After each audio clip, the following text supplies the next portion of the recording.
사랑의 하나님 감사합니다. 오늘도 거룩한 은혜로서 저희들을 주님 앞으로 불러 모아주시고 저희들의 여러 가지 지은 죄들과 부족한 것들을 십자가의 공로로 보혈로 깨끗하게 하여 주시니 주여 감사합니다.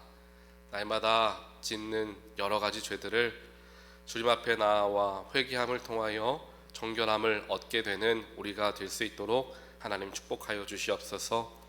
나의 삶에 있는 여러 가지 죄악들이 해결되지 않고서는 하나님이 온전하게 나의 삶에 역사하실 수 없음을 저희들 기억하게 하시고 주 앞에 나와 십자가 앞에 엎드려 우리의 죄를 하나씩 하나씩 고함을 통하여서 주님의 정결함을 얻어가는 우리가 될 수 있도록 하나님 역사하여 주시옵소서.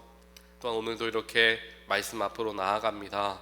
말씀 속에서 하나님의 뜻을 발견하게 하시고 내 생각과 내 뜻이 아닌 하나님의 뜻에 순종하고자 나의 마음과 나의 정욕과 나의 생각을 내려놓을 수 있는 겸손한 그리스도인들 되어질 수 있도록 하나님 저희들 가운데 축복하여 주시옵소서. 예수 그리스도 이름으로 간절히 기도합니다. 아멘. 오늘 말씀은 시편 100편 1절부터 5절까지 말씀입니다. 시편 100편 1절부터 마지막 5절까지 한 목소리로 읽겠습니다. 온 땅이여 여호와께 즐거운 찬송을 부를지어다. 기쁨으로 여호와를 섬기며 노래하면서 그의 앞에 나아갈지어다. 여호와가 우리 하나님이신 줄 너희는 알지어다. 그는 우리를 지으신 이요 우리는 그의 것이니 그의 백성이요 그의 기르시는 양이로다. 감사함으로 그의 문에 들어가며 찬송함으로 그의 공정에 들어가서 그에게 감사하며 그의 이름을 송축할지어다. 여호와는 선하시니 그의 인자하심이 영원하고 그의 성실하심이 대대에 이르리로다. 아멘. 오늘 시편 100편의 시편 기자는 하나님의 이름을 높이 올리며 감사하고 그의 이름을 기뻐하는 그러한 고백을 하는 찬송시를 이제 고백을 합니다. 그러면서 우리가 오늘 특별히 2절 말씀 속에서 기쁨으로 여호와를 섬기며 노래하며 그의 앞에 나아갈지어다, 이 말씀을 우리가 조금 깊이 묵상해 보기를 원합니다. 여호와를 섬기는 것, 하나님을 섬긴다라는 것은 무엇일까요? 하나님을 섬기는 것이 정말 우리의 삶에 기쁨이 되는가라는 질문을 던지게 되는 순간들이 찾아옵니다. 여러분들은 교회 나오고 예배드리고 이렇게 주 앞에 기도하는 것을 기쁨으로 여기십니까? 기쁨으로 우리에게 다가오는 순간들도 있지만 그렇지 않은 순간, 혹은 감정이 이제 무뎌져서 습관적으로 그냥 예배하고 그냥 기도하는 것이지라고 생각하게 되는 순간들도 있을 것입니다. 꼭 무엇이 옳다 그르다라는 이야기를 드리기보다는 하나님을 섬기는 것이 우리에게 기뻐야 한다라는 그런 기본적인 마음가짐이 있어야 하는데 이것을 놓치며 살아갈 때가 이제 많다라는 사실을 다시 한번 생각해 보게 됩니다. 때로는 하나님을 섬기는 것이 기쁨이 되기보다는 우리에게 조금은 무겁게 여겨지는 순간들도 찾아옵니다.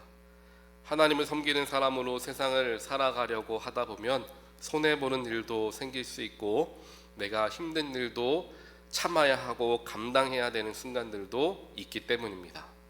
똑같은 상황에서 나도 세상 사람들처럼 소리도 한번 쳐내보면서 내 감정을 다 토해내면서 화도 한번 내보고 싶지만 하나님 믿는 사람으로서 참아야 하는 순간들, 또 하나님을 섬기고 교회를 섬기고 성도를 섬기는 과정들 속에서 조금은 쉬고 싶고 조금은 나의 것을 챙기고 싶은 때도 있는데도 그럼에도 불구하고 나에게 맡겨진 여러 가지 직분들 때문에 그런 나의 마음을 감추고 어쩔 수 없이 나와 힘들게 사역하거나 섬기는 순간들이 분명히 있다는 것입니다.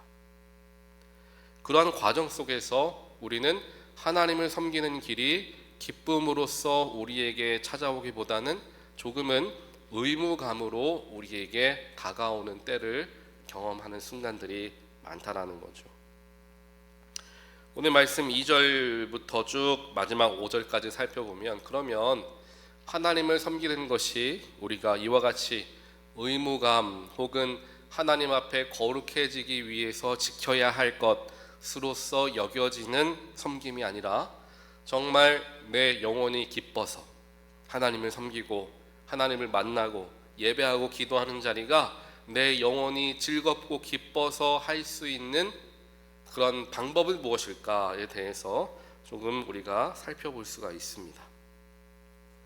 오늘 말씀을 보니까 첫 번째로 이런 이야기를 해요.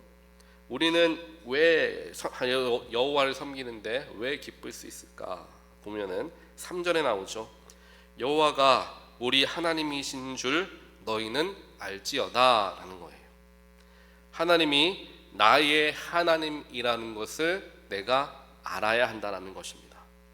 하나님은 나를 창조하시고 나의 삶을 다스리시는 분이시다 라는 것을 기억할 때에 하나님을 섬기는 기쁨을 되찾게 된다라는 것입니다. 그렇다면 어떻게 하나님이 나의 하나님인 줄 안다고 내가 기뻐질 수 있을까라는 생각을 해보게 돼요.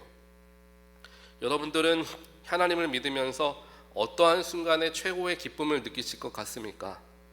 제가 생각을 해보면은 이제 예수님이 재림하시거나 혹은 생명이 다하여서 하나님 앞에 서게 되었을 때, 예수 앞에 서게 되었을 때, 네가 평생 수고하며 나를 섬기는 것에 섬겼던 너의 인생을 내가 다 기억하고 너와 함께 영원히 천국에서 이제 살리라라고 말씀하시는 그 순간, 천국으로 입성하고 들어가는 그 순간이 어찌 보면 신앙생활을 하는 사람들에게 있어서 가장 기대되고 가장 기쁜 순간이 아닐까라는 생각을 해볼 수가 있어요. 그런데 똑같습니다. 여호와가 우리의 하나님이신 줄을 너희가 알지어다 3절에서 이야기하면서 이게 무슨 말인가 조금 더 자세하게 풀어내는데요. 그 뒷줄에 그는 우리를 지으신 이요 우리는 그의 것이고 백성이요 양이다 라는 거죠. 이게 무슨 말입니까? 하나님이 우리를 창조하신 것, 우리를 지으시고 그냥 부모 없는 자식처럼 내버려 두지 않으시고 우리를 길러주시고 우리를 품어주시고 우리를 통치하시는 분이시다라는 것을 가르쳐주고 있는 것입니다. 그렇기 때문에 우리의 죽을 수밖에 없는 인생에게 예수님께서 찾아와 주셔서 우리 가르쳐 주시는 거죠. 내가 너를 창조하였노라 라고 가르쳐 주십니다. 그 가르치심에 우리가 영의 깨우침을 통하여서 하나님이 나의 아버지이심을 깨닫게 되죠. 그 순간부터 이제 우리는 영원까지 하나님의 통치하심 아래에 살아가게 된다는 것이죠. 하나님이 기르시고 하나님이 이끄시기 때문에 때에 따라서 꼴을 먹이시고 물가로 쉴만한 물가로 인도하시는 분이시기 때문에 이제 하나님이 나의 창조주이시고 아버지라는 것을 알게 되는 순간부터 우리는 하나님의 백성으로 하나님의 통치하심을 받으며 살아갑니다. 그러니 하나님 통치하심을 받는 사람들을 뭐라고 할까요? 하나님의 천국 백성이 되는 거죠. 하나님 나라의 백성이 되는 겁니다. 하나님의 나라는 천국을 이야기하니 우리는 이미 천국 백성이라는 거죠. 그 이야기를 하는 거예요. 그리스도인들이 하나님을 섬기는 상황 속에서도 언제든지 기뻐하기 위해서 늘 기억해야 하는 것은 나의 인생은 하나님의 통치하심 아래에 있는 나는 천국 백성이다. 지금부터 이미 나는 천국 백성으로 구별된 사람들이다 라는 생각을 가지고 하나님을 섬기고 삶을 살아갈 때에 내 안에 기쁨이 다시금 회복되고 샘솟게 된다는 것입니다. 왜냐? 내가 어딜 가든지 누굴 만나든지 손해를 보는 것 같아도 내가 참아야 하는 것 같은 상황 속에서도 나는 하나님 통치하심 아래에 있고 하나님이 그 모든 것을 다스리시며 지켜보고 계시는 것을 내가 믿기 때문에 이것은 손해보는 것이 아니라 하나님께 영광 돌리는 거야. 내가 참는 것이 아니라 하나님의 이름이 높아지게 하는 거야 라고 반대로 더 깊게 생각하면서 삶을 대하게 되기 때문에 그 속에서 참고 견디는 것이 힘들고 어렵게만 느껴지는 것이 아니라 하나님의 이름을 높이고 영광 돌린다라는 의미 때문에 감사하고 기뻐할 수 있게 된다라는 것을 시편 기자는 3절에서 가르쳐 줍니다. 첫 번째예요. 그게 하나님의 다스리심을 받는 하나님 나라의 백성들이다. 이걸 기억하라는 거죠. 두 번째로 하나님을 기쁨으로 섬길 수 있는 방법은 4절에 나와 있어요. 감사함으로 그의 문에 들어가며 찬송함으로 그의 궁정에 들어가라. 그에게 감사하며 그의 이름을 송축할지어다. 그 이야기하는 거예요. 결국 하나님을 섬기는 과정 속에서 우리가 기쁨을 잃어가는 이유는 감사함을 잊어버리고 살아가기 때문이다. 그 이야기를 하는 거죠. 하나님을 섬기는 과정 속에서 우리가 감사함을 놓쳐버리면 하나님을 기쁨으로 섬길 수가 없게 됩니다. 이건 분명한 사실입니다. 감사함을 놓치면 기쁠 수가 없어요. 내 인생에 감사한 일들이 하나도 없는데 어떻게 나를 통치하시는 하나님 감사합니다, 기쁩니다 라고 고백할 수 있겠습니까? 그럴 수가 없는 거죠. 내 인생에 감사한 제목들이, 나의 일상의 감사의 제목들이 사라져 갈 때 내 영혼에는 경고등이 켜지는 거예요. 내 일상에서 우리는 감사함을 찾아낼 수 있어야 합니다. 무언가 특별하고 무언가 대단한 일이 일어날 때만 감사한 게 아니라 내 인생 속에서 소소하게 주어지는 수많은 하나님의 은혜들을 바라보며 감사하는 삶을 살 때에, 그래 내가 뭐 대단한 것을 누리며 살아가진 않지만 나에게 건강이 있고 나에게 시간이 있고 나에게 가정이 있고 나에게 섬길 수 있는 교회 공동체가 있다는 것에 대한 감사하는 마음으로 모든 것을 바라보게 될 때 그 속에서 그래 나는 참 기쁜 사람이구나 라는 것을 깨닫게 된다는 거예요. 그러면서 나의 삶을 인도하시는 하나님을 기쁨으로 바라볼 수가 있게 되는 거죠. 결국 감사를 잃어버렸기 때문에 이제 하나님을 기쁨으로 섬기는 일들이 줄어들게 되고 부담감으로 찾아온다라는 것을 4절에서 가르쳐 줍니다. 그래서 하나님을 섬기는 우리의 마음이 의무감이 아닌 기쁨으로 변화하기 위한 두 번째 방법은 일상 속에서 감사함을 찾는 것이라는 거죠. 마지막 5절에 보면 마지막으로 하나님을 섬기는 것을 기쁨으로 여길 수 있는 마지막 세 번째 방법은 하나님은 어떤 분이신가를 기억하라라는 거예요. 사랑과 5절 보니까 선하시며 인자하심이 영원하다라고 하는데요. 영어로 보면요, Good and His love endures forever라고 얘기합니다. 그러니까 하나님의 선하심, 그것은 선하심이죠. 그리고 한국말로는 인자하심이라고 표현하는데 영어로는 하나님의 사랑을 얘기해요.